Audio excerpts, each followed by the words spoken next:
bottom end of the bilge pump. Didn't do much good for them though.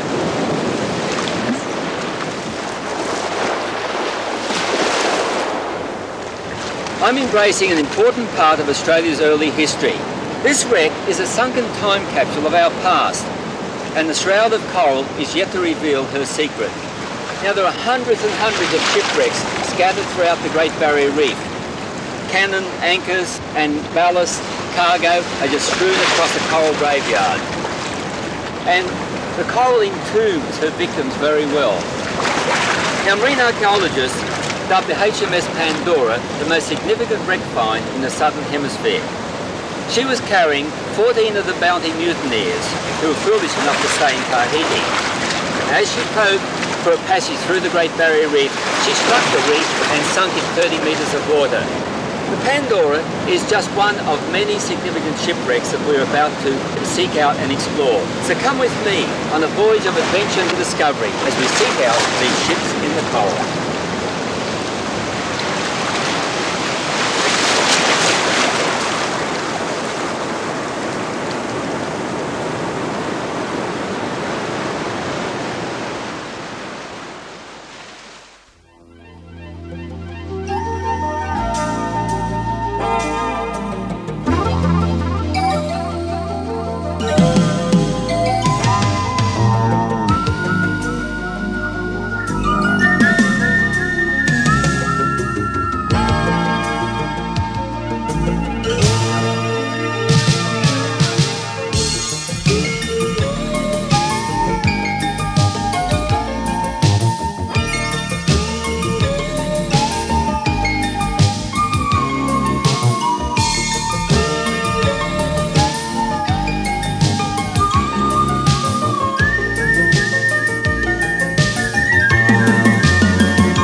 After a fruitless search for the bounty, HMS Pandora sailed for home with 14 of the bounty mutineers chained to her decks.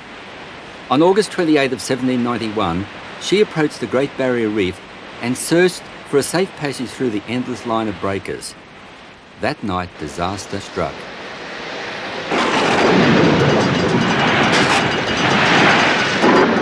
The Pandora went down in the early morning. 35 drowned, and 4 of these were the mutineers still trapped in their leg irons. This is my new boat, Call of the Wild, and we're speeding north to the wreck site. The Pandora beckons me once more. It's been 10 years since I first laid eyes on her. I remember the wild reefs, the strong currents, the sharks. Even this little sand cay was the centre of so much drama. When the Pandora went down, just over there 3 miles away, the survivors either swam or rowed their boats into this tiny little sand cay. In fact, they called it Wreck Cay. Now, Captain Bligh has been given a very cruel reputation as far as the Hollywood and press have been concerned, but he was a mere lamb compared to Captain Edwards. Now, the mutineers suffered enormous hardships under Edwards.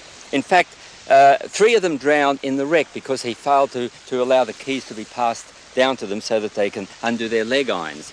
And then when they came ashore here, this is where the real hardship began. They were naked, he wouldn't let them be covered at all, and they had to bury themselves deep in the sand here, right up to their necks to cover themselves up. In fact, their skin was virtually flayed from their bodies, as good as a cat o' nine tails could ever do. And one of the mutineers actually said that his body looked like it had been dipped in a boiling tub of oil. Now, the 99 survivors left here in 4 boats and headed for Timor. When they reached England, the mutineers went on trial, and 7 were pardoned, only 3 were hung.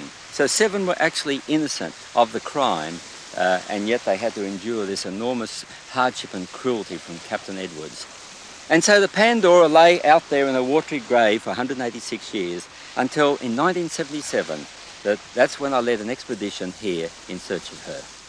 It was November 15, the day we were to rendezvous with the RAAF plane carrying a special magnetometer. Wally Gibbons and I had worked out a flight plan for the search plane. We had already narrowed the search area down to only 2 likely coral bommies. My dinghy became the marker buoy at the centre of the search area. 11 a.m. and the Neptune bomber arrived on time. I gave them the coordinates we had just worked out, and they began to fly a series of parallel sweeps over the search area. Yacht Reverie joined us. Skipper Steve Dom was a partner in this historic expedition. We both placed our hopes in the skill of the magnetometer operator to pinpoint the wreck for us. For the first half hour, there was nothing, no readings. We were very worried.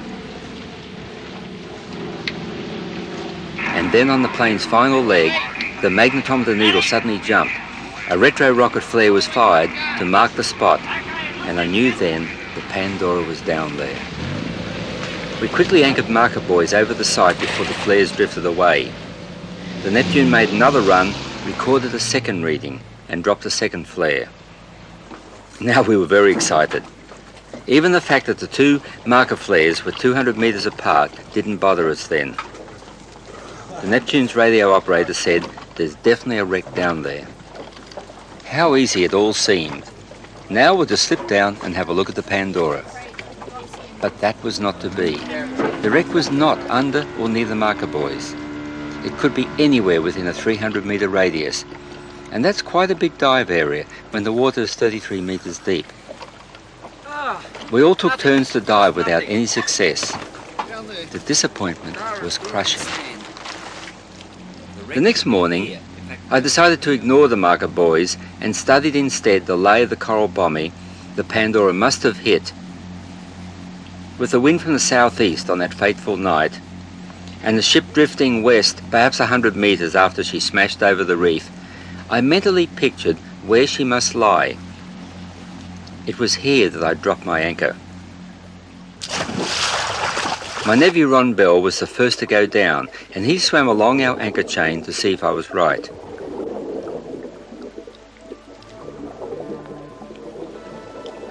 There's no mistaking the giant fluke of a ship's anchor. And there's my own anchor, lying across the wreck. We found the Pandora. I'll always remember that first dive on the Pandora. Only the corals and fish have adorned her these past 186 years. The sandy floor is littered with relics. The wooden superstructure long since rotted and washed away. Everywhere there are items of interest, encrusted and disguised by coral growth, but recognizable to us. This large object was once a galley stove. We nicknamed it Pandora's Box. Where the relics end, that's the bow. Wally's moving several bronze rudder pittles, which were carried as spares. Now that fooled us at first to find rudder fittings at the wrong end of the ship. Dozens of iron cannon are well disguised and half buried. Wally's counting them, but that shouldn't be too difficult, as the Pandora was a 24-gun man-of-war.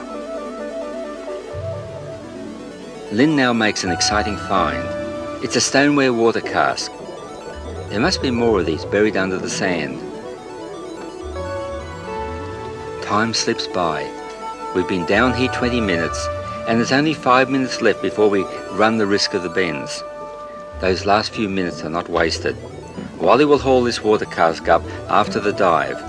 It's a valuable relic for the museum and proof of our historic discovery. The Pandora reveals more of her secrets. That's coming up next on Ships in the Coral.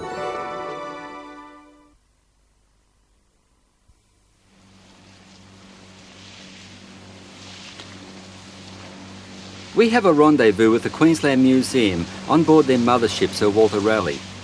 Ron Coleman has brought together a large team of marine archaeologists to work the Pandora site in the months of October and November. This is when the weather is at its best. This is what you got this morning, Ron? Yes, it's one of the things that came up today. Obviously the butt of a rifle. That's Do you know right. what kind of rifle? Well, it was a flintlock musket, but because it's decorated here, it suggests that it may not be sea service and it may have belonged to one of the officers. Yeah. We found the brown vest, the popular one, didn't have this section here. It was a little bit like the 303 rifle butt that you see today. Sure. Yeah, so a flintlock one. And this is now your third expedition, Ron. What do you envisage achieving in this one? Well, this one is a continuation of what we started last year with major excavation. We are in the stern area of the shipwreck, and we're expecting to find a considerable amount of material that belonged to the officers as they lived in the aft part of the ship. As we go further forward in the wreck site, we're getting deeper and deeper because the ship is almost intact. 1/3 of it is intact under the sand, and we'll be getting deeper as we go forward. And what do you look at as the future? Well, the ultimate goal, of course, is to finish the job, and I think we've shown that there's a tremendous amount to be learned from the excavation of the Pandora. It's been suggested if a few years down the line we might consider raising the hull, such as they did with the Mary Rose, which would be a tremendous touristic attraction. But, of course, funding is always the big problem, and it's very difficult to come by.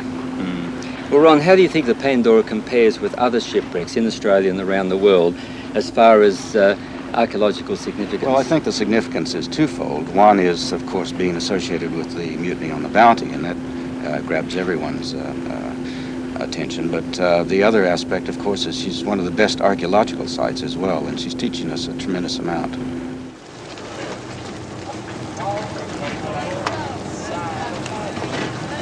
Is that it? The salvage is a round-the-clock operation. Each team has an inflatable dinghy to transport them to the wreck site 3 miles away.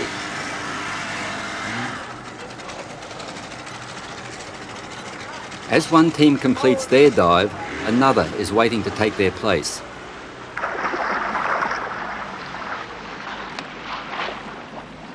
I'll see you down there, Len. Righto. Oh, Gabby, can you mark my time, please? I've got 9:21. 9:21, okay, I've got that.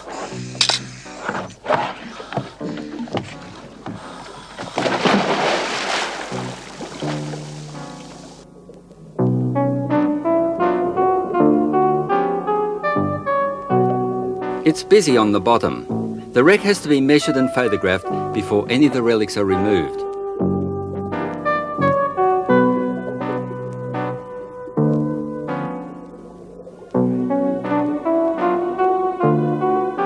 A site map evolves, marking the relics visible above the sand, the anchors, cannon, and numerous ship's fittings. Hidden beneath the sand lies a treasure trove of historic artefacts.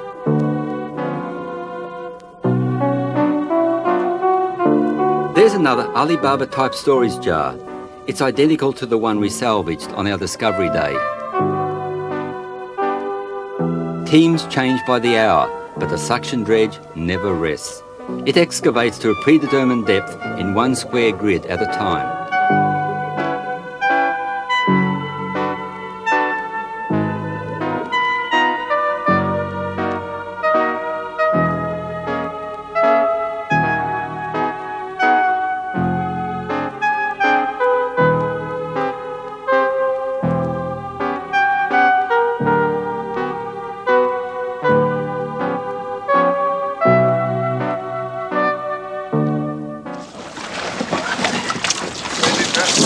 Well, that went rather well. Yeah. Did you see that part of a sword scabbard there? What was that second thing?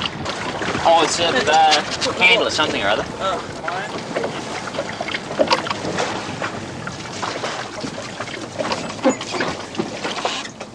The yellow bin of precious relics are now entrusted to the expert care of Neville Agnew and Christiniana of the Conservation Department.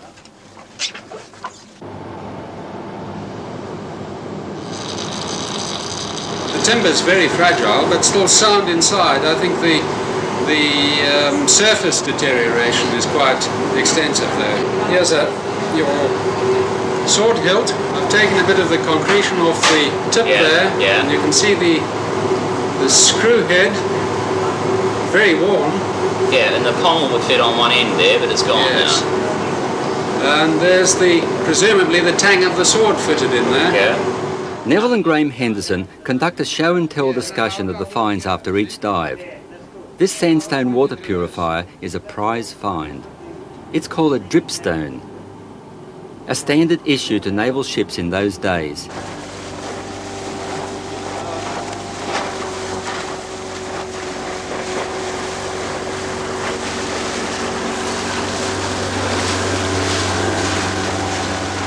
We follow one of the team on the second dive of the day.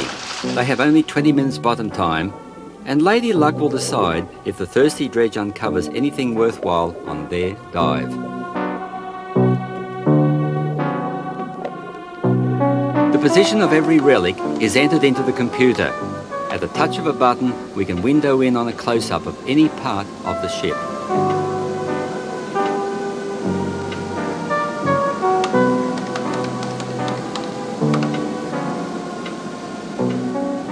Each box in the computer represents a 2-metre square grid, and the relics uncovered inside it by the dredge.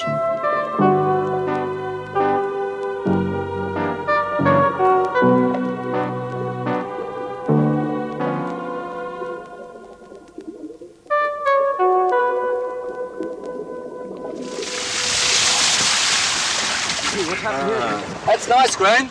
Yeah, the coral came away from it.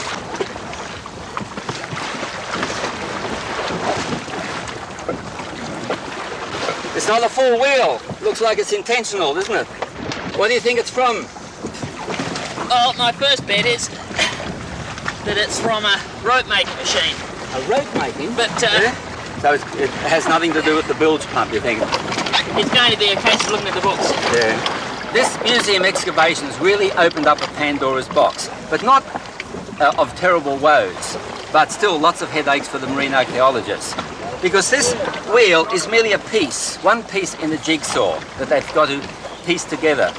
And until they find the rest of this, they really will not be absolutely sure of what it belongs to. As Graham said, it may be a rope-making machine. It may have another use, but it may also be quite a few years of excavation before the rest of it is found and we know truly what this item is. Interesting piece there, Ron. Yes, it is. Look at it. There we go.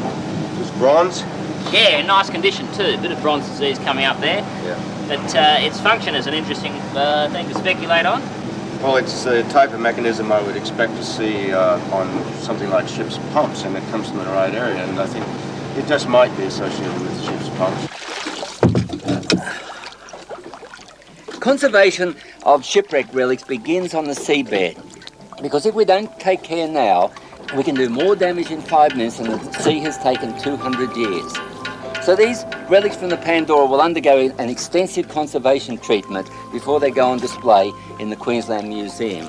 And 3 years of excavation work here on this wreck site has merely scratched the surface of the sand above the Pandora site. So in this wild remote corner of the Great Barrier Reef, the Queensland Museum archaeological team will be working for many more years on the Pandora site.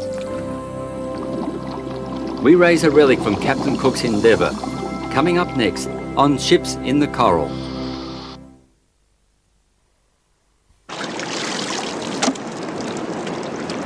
Now this is a very special rock. It's not coral, it came from the shores of England. In fact, Captain Cook threw this rock overboard along with 6 cannon and about 50 tonne of pig iron ballast when he ran aground here on Endeavour Reef. Cook spent 48 days repairing his ship at the mouth of the Endeavour River.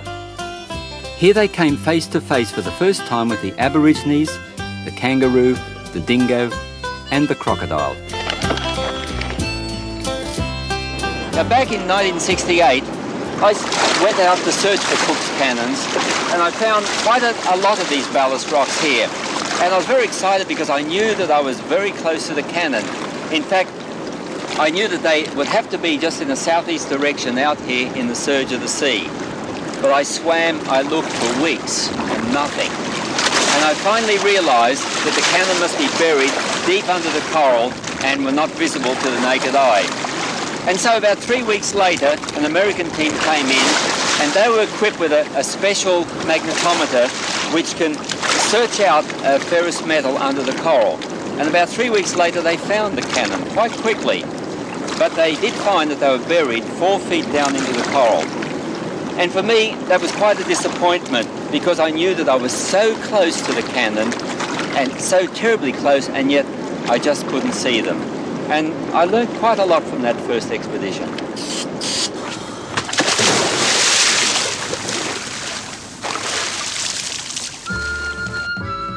When Cook's cannons were salvaged, they left some of the pig iron ballast, and I'm salvaging this one for my shipwreck museum.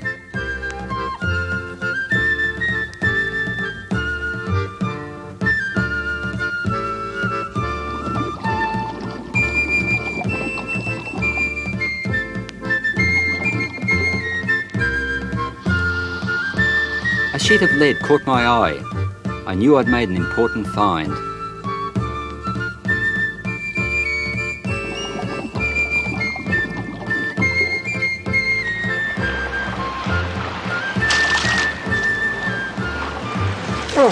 Look after that. Precious, that one. That, would you believe, is something that the people who found the cannons either didn't understand what it was or missed it. It's called an apron of lead, and it was laying over the cannons to keep the vent hole covered, and that's to keep the powder dry. So it's actually quite a relic, because that belonged to one of Captain Cook's cannons. A very historic piece of lead. Doesn't look much now.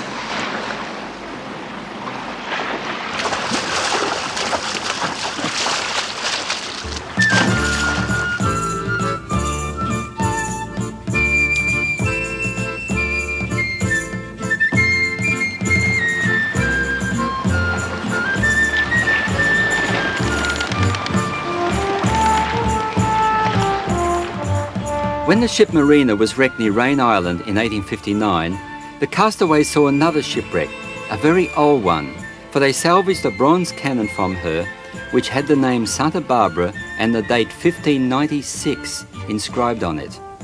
Now that find created quite a Spanish galleon legend. It's an ancient wreck yet to be rediscovered or disproved. So every time I find an old shipwreck, I think of that galleon. But this one proved to be the Ferguson, lost in 1842 in Wreck Bay. The brass campaign buckles with the number 50 easily identified her. She was carrying the soldiers of the Queen's Own 50th Foot Regiment to reinforce the British garrison in India. The coral is littered with hundreds of musket balls and brass pieces from old Brown Bess rifles.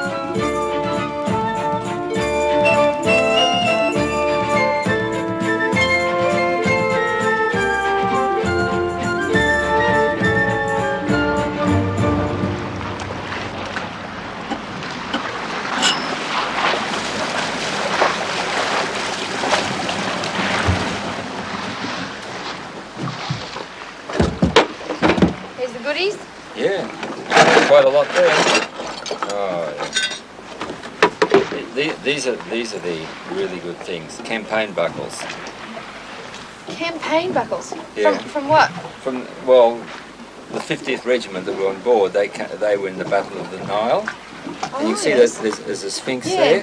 Sphinx and the British crown. Queen's Own 50th. Yeah. And then the Sphinx. Oh, well, they were given these after the Battle of the Nile. There was about 800 of them on board, but all of the regiment were rescued. None of them died in the wreck. But when they went on to the Battle of Paniar in India, I think it was about 560 died. Half of them when the barracks fell on them. That regiment's still alive, still in Kent, still going after all these years.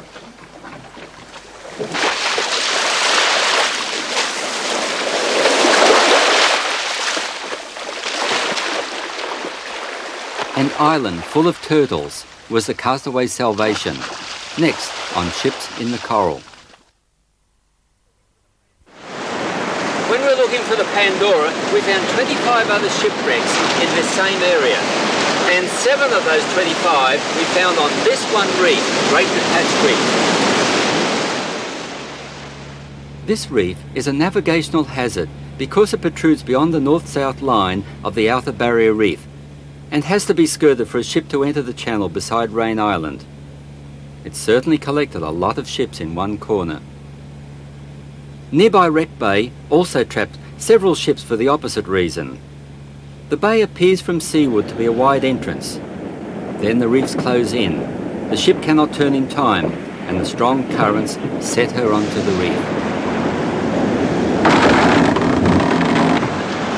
The Sir Charles Hardy Islands beckoned the survivors of most of the shipwrecks in the Wreck Bay to Great Detached Area.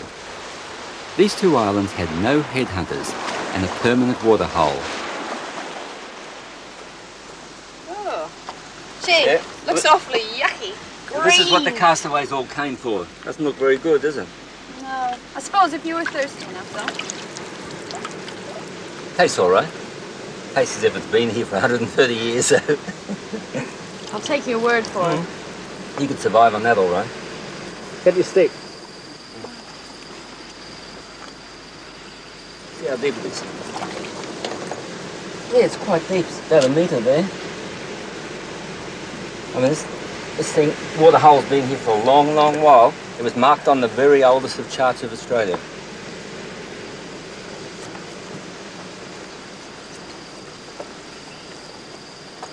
Ever since man sailed this coral sea, the Sir Charles Hardy Islands have received their share of castaways and flotsam.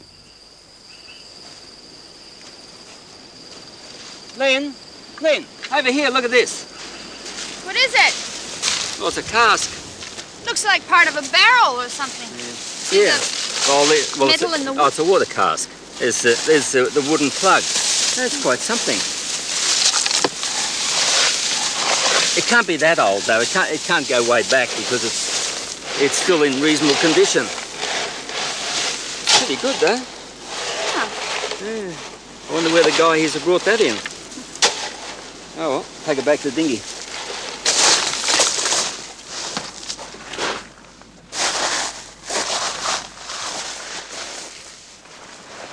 Definitely a grave then, isn't it? Yeah, look at the shells. Yeah, this will be a child's grave, it's so short. Just wonder whether it's from the castaways, way back 130, 40 years ago, or maybe there was a beach to mer camp here. They set that up here in the late last century. And this may be one of the people who Yeah, that's possible. didn't survive.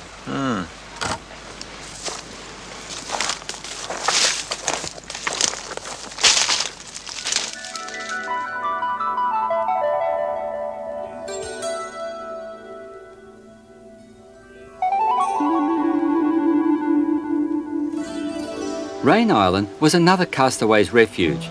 It lies just a few miles north of Great Detached Reef and marks what was once the main entrance through the Great Barrier Reef into the Torres Strait.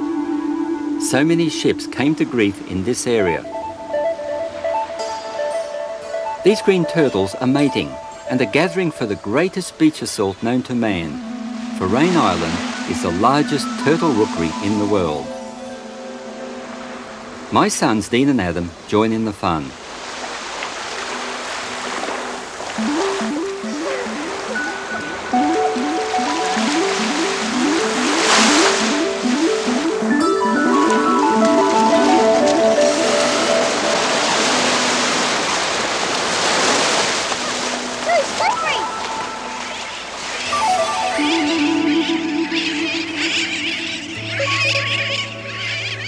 In 1844, the government built this tower as a beacon to guide ships through the reef.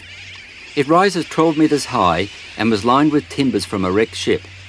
Food and water was stored inside for any shipwreck survivors.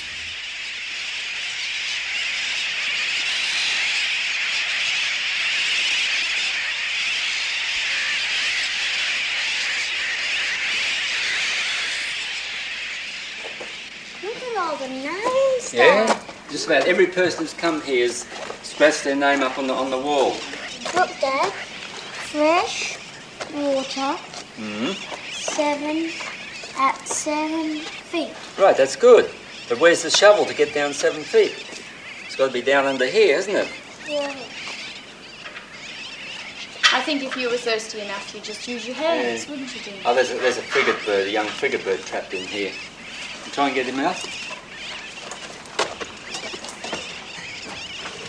It'll be quick. His wings down. Get him out. Come here, come here, come here, come here, come here.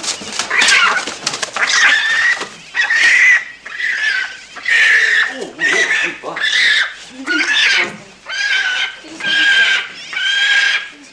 That's it. Okay, you're gonna get free. Look away. Have a look away, he's got Lynn's hand there.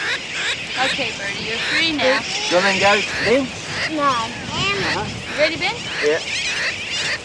I don't think you can fly. Oh, here you go. Oh. There you are, Bertie. You'll do all right. Raine Island has always been one of nature's most bountiful providers, but it's also a tragic graveyard of animal suffering.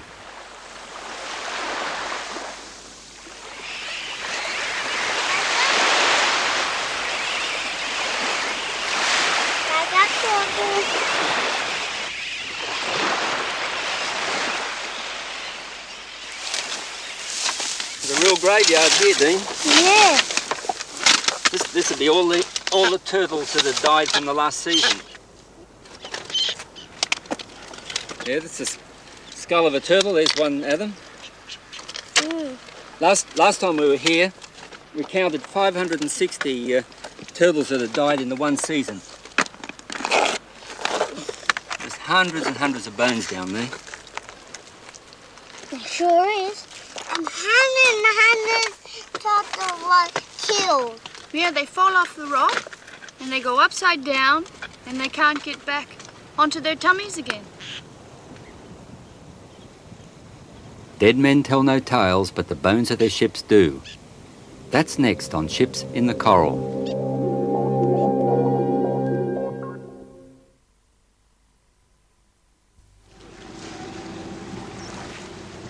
At Great Detached Reef, I rendezvous with a magnificent old sailing ship called the Zebu. Yeah.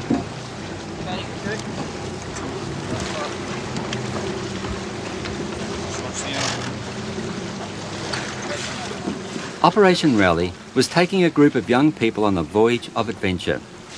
They'd just come from the Pandora wreck, and now I was offering to guide them over the 7 wreck sites I discovered on Great Detached Reef. I soon had on board an excitable young group led by Zebu owner Nick Browton. Yeah, this is where we're going. This is a mud map that I've drawn showing all the wrecks, and we're going to go up to the Charles Eden first. We won't dive on that straight away. It's a bit tide's too high. So what if we drop a marker buoy there? Okay. That's the Charles Eden here, and then go around to another wreck here. Right. And have a look at that one. The tide's right for that. And then we can come back and I'll show you all these 4 other wrecks around this area, back near the anchorage.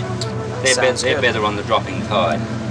That should be an interesting project for the venturers. And the wrecks are laid out nicely, and especially low tide. You see them. The anchor chain's just running right across the reef. Very beautiful. Well, most of them have never seen a wreck before in their life, so they won't know what to expect. Yeah. But, should be good.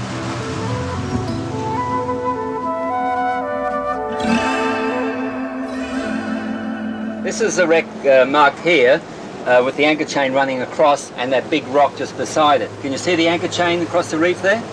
I'm not too sure. Yeah, try the Polaroids. Thanks a lot.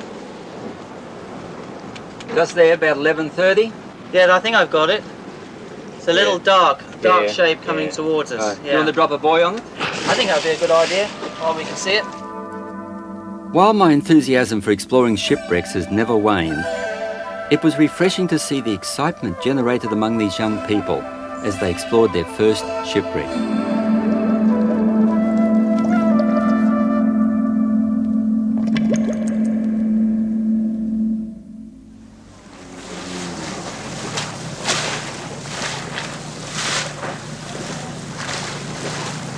This is the wreck that we just came off here.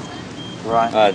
On the outside you've got 2 anchors just in the surf line, and then the anchor chain running across, and you might remember there was another anchor lying flat there. Yep. And then you had the inside edge of the reef, and you've got gun barrels lying in here against the coral. In deeper water, huh? Well, yes, just in a little bit deeper water, just off the drop-off. But and that's the basic plan of the wreck. That's wreck site number 1 here. Number 1, yes. Thanks. Operation Rally will return to the wrecks to map them for the Queensland Museum.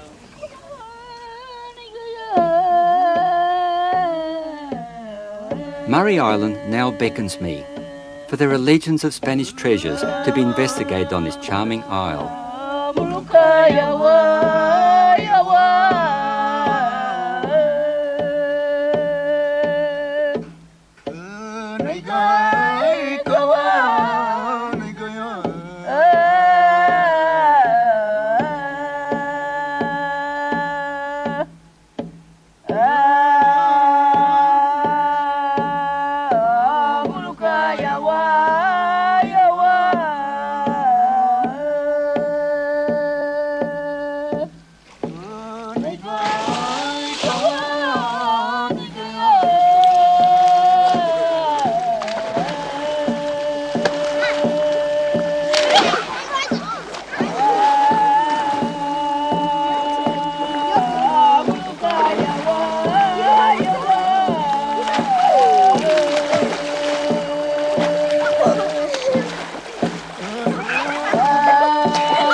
Murray Island truly has some great legends, and some of them relate to early visitors here. There's one in particular that really intrigues me. The islanders told me that early last century, a raft came ashore here loaded with castaways and also several chests of coins. Now the islanders beckoned the castaways in, and the sailors were suspicious, but they really had no choice. So they landed here on this beach and struggled up the beach with their chests of treasure and buried them in the sand. Throughout that night, the drum of myrrh pounded its ominous threat, and the headhunter warriors danced themselves into a murderous frenzy. The attack came at dawn. All the castaways lost their heads, and those gruesome trophies were strung up on a bamboo loop, ready for a big celebration. But what about the treasure? It just lay there, buried in the sand. Now, perhaps some of the native children, dug in the sand and uncovered some of these Spanish coins, but again, they just discarded them just like toys. And then an old chief named Jack came up with the story that he was here on that fateful day when he was a boy of 15. And he said, "Him no Englishman, Frenchman, I think." Now, that's a very intriguing statement. Now, if this story is true, and legends are usually based on some fact, then there has to be an awful lot of treasure buried under the sand here. Probably Spanish coins, because that was a popular currency in those days. Now, we know that east of here there's a shipwreck, also carrying a lot of coins. And I've gone into a lot of research on this treasure ship and have unearthed these facts. In 1788, the French explorer La Perouse lost his 2 ships of Vanicora in the New Hebrides. Now, he built a small cutter from the wrecks and he sailed off actually toward here, but he sailed into oblivion. He was French, yes, but I doubt whether he was carrying lots of booty and coins. But in 1826, the brig Sun was wrecked on Boot Reef, and that's east of here, and she was carrying about 40,000 Spanish dollars, and her captain was French. Now, I presume the treasure was put in one of her longboats, and this was also lost when it hit another reef. We know that 24 of her crew disappeared. Now, we do have a solid link there, but that's not the end of this story. In 1890, a lugger that was owned by Frank Jardine was sheltering from a storm behind a reef just out here, and the crew became interested in an old anchor up on the reef. And when they pulled this anchor free, a mass of silver coins tumbled out. In fact, there were about 15,000 Spanish silver coins. This find became known as the Jardine treasure. And then in 1902, a lugger crew discovered another pile of Spanish dollars embedded in the coral just east of Murray. And their find also was pure luck. Now, a cyclone had pushed their lugger into a lagoon, and they had to clear a lot of coral rocks to float this lugger free. and when a crowbar smashed into what looked like a coral rock, out spilled a mass of coins, all cemented together. It's possible that these coins also belong to the Jardine treasure, or we may even have another treasure ship. Now, dead men tell no tales, but the bones of their ships do. And I'm going out to search for these shipwrecks. There's a few mysteries to be solved, and maybe there's a few coins left also.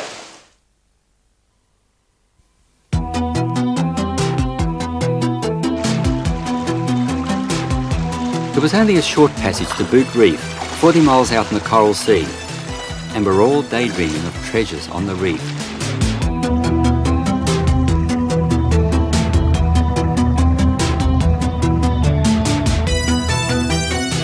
Denise Carlson is scanning the reef top with binoculars for any sign of wreckage. Our search over Boot Reef is thorough.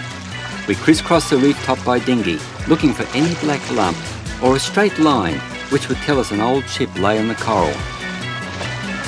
Then I towed Rick Byrne up by manta board for an underwater inspection of the reef edge.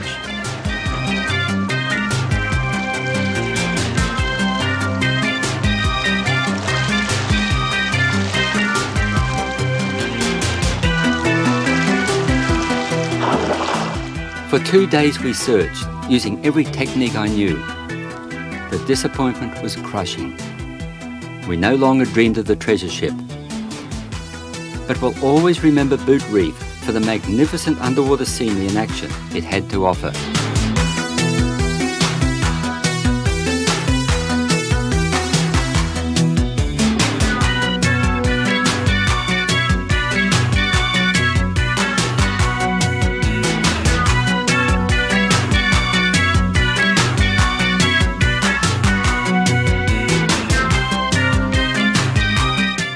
Tawny sharks are big, lazy and harmless, but they can give you a powerful ride.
I sped 10 miles south to Ashmore Reef.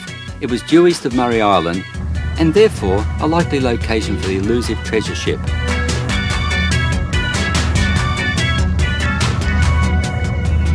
I haven't given up hope yet. Lynn was not impressed by the big tiger shark, which greeted us as we began our search. Over there, Rick. That's an anchor chain. Certainly a long black line. Yeah, you could be right, I think. Yeah. Looks like it comes in right from the other side of the reef, comes right through. Yeah, it's pretty obvious. There's a big dark patch in the middle of it. Is there? Okay, I think we'll have a look at that.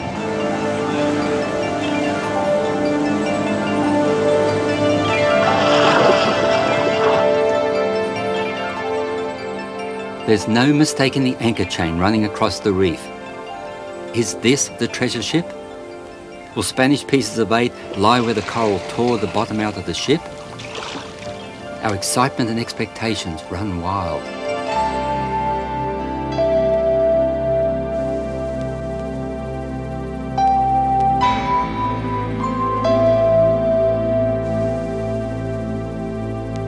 That's a cannon, encrusted with coral.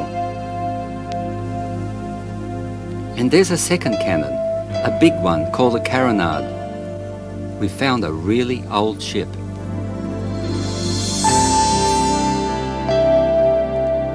Cannonballs are everywhere, 24-pounders I think, almost too heavy to lift.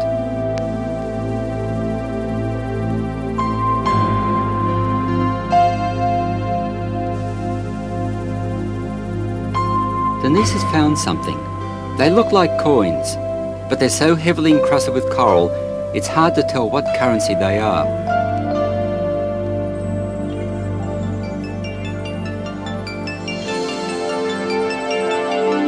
And there's more down there. They've washed into a little hole in the coral.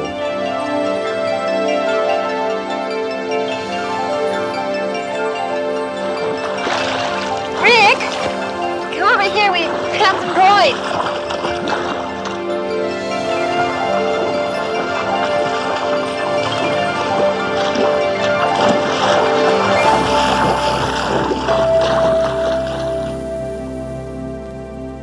I don't think we found the treasure ship. A dozen coins is not a hoarded treasure. They look like Spanish silver dollars, but such coins were widely used in those days, and ships always carried some money to buy fresh food. The real treasure is the archaeological value of the relics and the historic importance of the ship in relation to our early history. This is what makes a wreck discovery a truly exciting find.